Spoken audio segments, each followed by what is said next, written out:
لكم مين تاني يكلمكم؟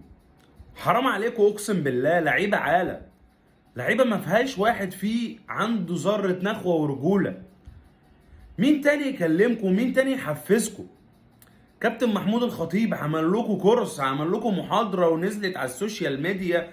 غريبا ما بنشوف الكلام ده، يعني بيحفز، بيطلع اقصى حاجه فيكم. نعمل ايه تاني؟ مدرب كولر قال لك اصل كولر مش عارف ايه، مشينا كولر، جبت ريبيرو، اصل ريبيرو مش ما عندوش شخصيه، جبت عماد النحاس، لو جبت مورينيو، لو جبت زين الدين زيدان للعيبه دي، ولا انشيلوتي، ولا اي احسنها مدرب. اللعيبه المليونيرات، اللعيبه اللي عارفه ان هي هيتخصم لها حاجه، ولا عارفه ان هي هتقعد على الدكه، ولا عندها مدير كوره قوي، ولا مدرب يقدر يسيطر عليهم، هتعمل لهم ايه؟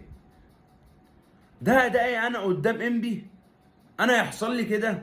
اسوأ بدايه على مدار تاريخ النادي الاهلي في الدوري، بعد 6 لقاءات ابقى في المركز ال 15 عندي 6 نقط، ولا خمس مباريات انا كسبت فاركو، تعادلت مع مودرن، وتعادلت مع المحله، وخسرت من 5 لقاءات يبقى عندي 6 نقط من 15 نقطه، مضيع 9 نقط.